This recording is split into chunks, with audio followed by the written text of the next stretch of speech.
Welcome to the journey of CyberLogic, a guide to Final Fantasy XI, Episode 23, Rhapsodies of Vanadiel Chapter 2, and Limit Breaks. Now in our last episode, we finally hit the limit of what we could achieve with our level 80 ninja, and we decided it was time to boost our level further so that we can take on more endgame content solo.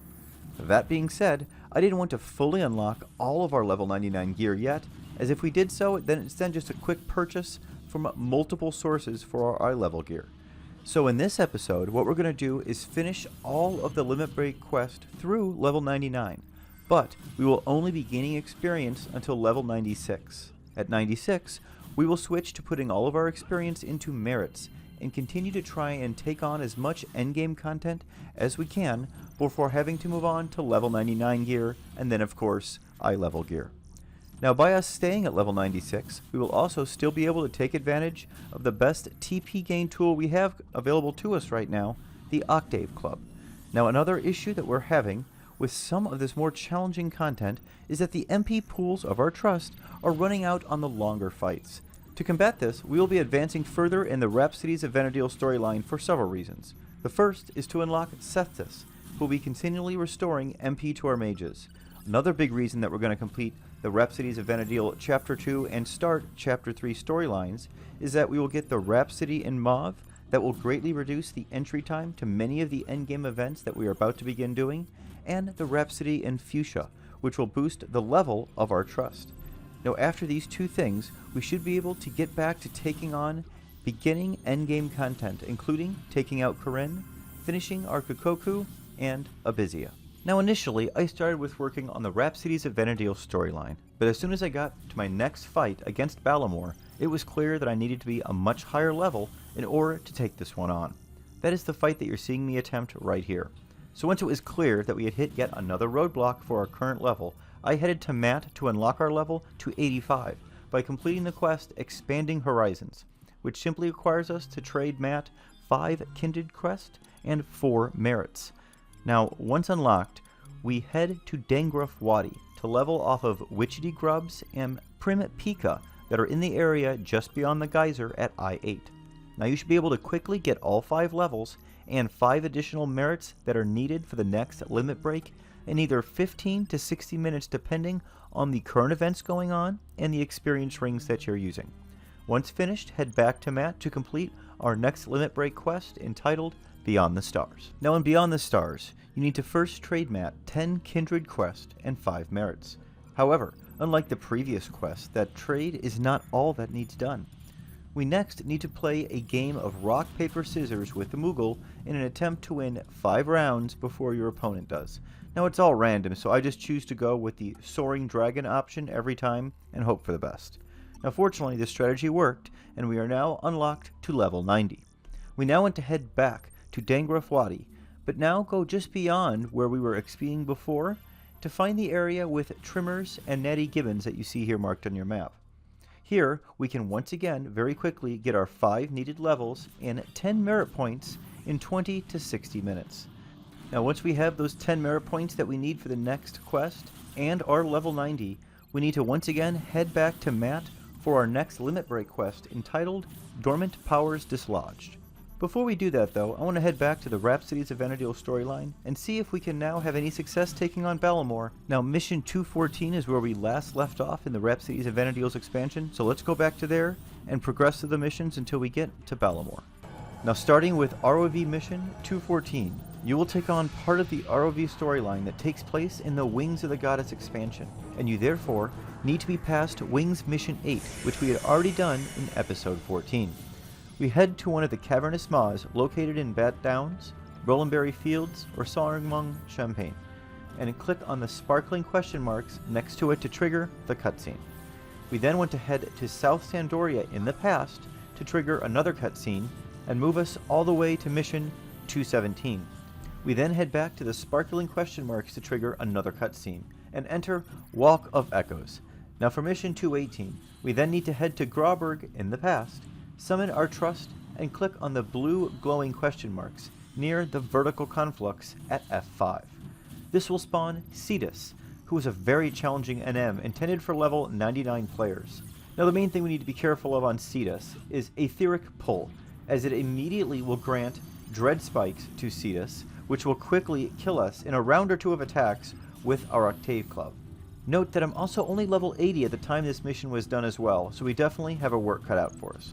As you watch me take on this fight against Cetus, I'm going to go ahead and talk about what it is we're to do after we finish this fight.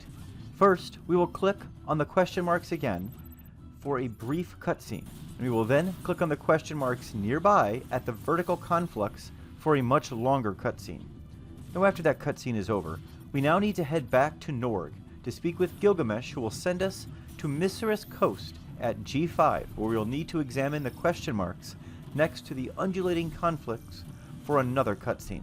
Now after that CS is over, we will need to click on that same mark again for another cutscene with Iroha, who will ask us to obtain a food item based on which of the options we choose.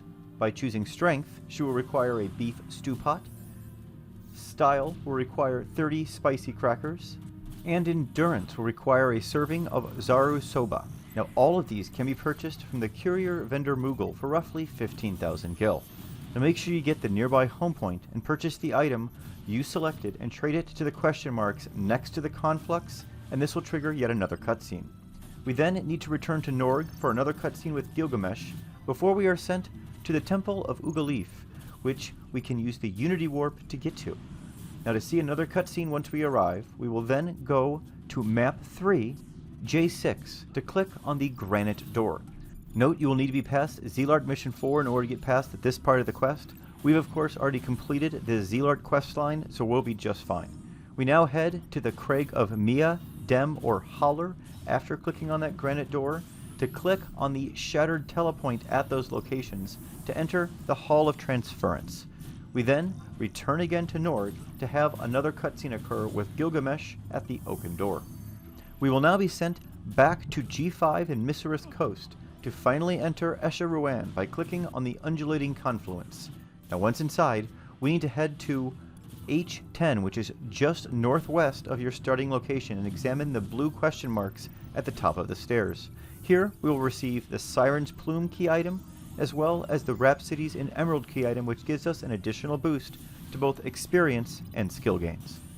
We now head back to one of the three Crags and examine the Shattered Telepoint for another cutscene.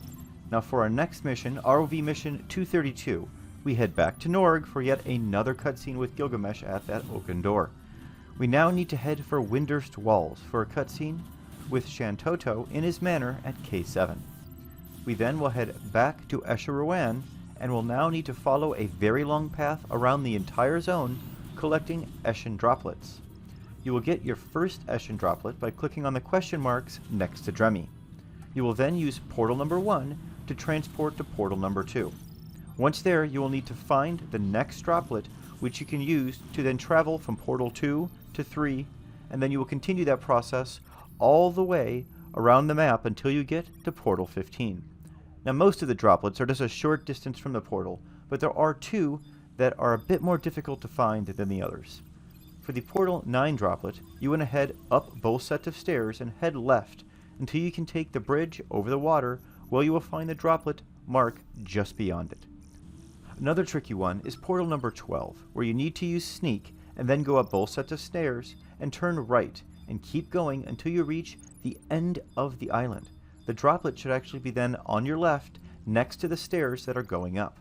Now after you get to portal 15, you will click on the shining question marks right in front of you for one last cutscene before we click on it again, which will trigger the spawning of Balamor, which we first tried at level 80 and was well beyond our capabilities. But let's see how it goes here on level 90. Now the fight against Balamor is a difficult one, especially here at level 90, as he uses a ton of AoE abilities that will be doing large amounts of damage to anyone in range. Now I tried to use Trust that would spread out and make this easier, but was largely unsuccessful in this effort. Now due to this, my mages ran out of MP very quickly in this run. Now once again, signaling how important the Seth's Trust is that we are working toward. Fortunately, we had just enough to eke out a win in this particular fight. Now the Trust I used were Amchuchu to tank, Semi and Chantoto 2 for help with getting Silt Canes and Magic Burst in for additional damage, and Kurumuru and Yoranoran for curing. Now while we continue to watch how this one goes, let's go ahead and continue to talk about the steps forward after this fight to finish our path through the end of Chapter 2 of Rhapsodies of Vanadiel. Now once Balamor is dead, we need to click on the question marks right near him another time to receive our final cutscene of this mission, and be rewarded with the alter ego for Balamor. We now take our usual trip back to Norg for a cutscene with Gilgamesh at the Oaken Door before we once again head for one of the Craigs and click on the dimensional portal for a cutscene. Now at the conclusion of that cutscene, we will be rewarded with Seth's cipher, finally allowing us to call him forth as a trust. Now as you've been seeing here, the fight with Balamor going on left me near death on many occasions, but I was still able to get the win on my first try at level 90. Now here, on mission 239, we enter the Transcendental Radiance battlefield to take on the Disjointed One. Now I found that he didn't pose nearly as much of a problem to take down as Balamor did, but he's definitely not to be underestimated, as his Vorpal Blade weapon skill can do upwards of 2,000 damage if not blocked by shadows, which was what my trust tank Trion died to early on in this run. Now this left me to tank the rest of it myself, so I pulled him away from the rest of my trust and got to work. Now fortunately in this fight, Aurora helps you and will re-raise several times if she dies, so you really just need to keep yourself alive during this fight. Also in my party was Shantoto 2 for skill chain and magic burst damage, as well as Liliset, Koromoru, and Yoran Oran to hopefully keep me alive. Now you want to be sure to continually keep those shadows up, as they are what will save you in the event Vorpal Blade is used. Now after we beat the Disjointed One, we need to head back to Norg to have yet another cutscene with Gilgamesh at the Oaken Door.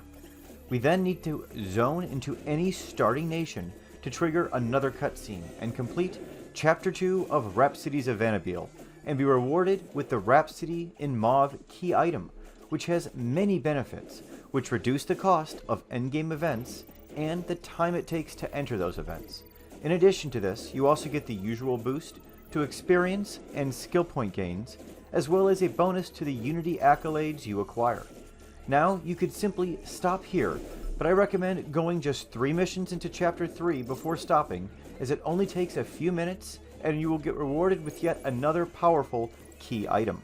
We will save that for our 24th episode in the series though, where we will be focusing on getting the Rhapsody in Fuchsia key item, our level 95 and 99 limit break quest, leveling to 96, and seeing if we can now take down Corinne and the boss of Dynamis Glacier. Now that's going to be it for this episode in the journey of CyberLogic. I hope you found that helpful. If this is your first visit to my channel and you enjoyed the content, please be sure to click the subscribe button under the video and the bell icon next to it to be notified when my future videos are released. Thanks so much for watching everyone, we'll see you next time.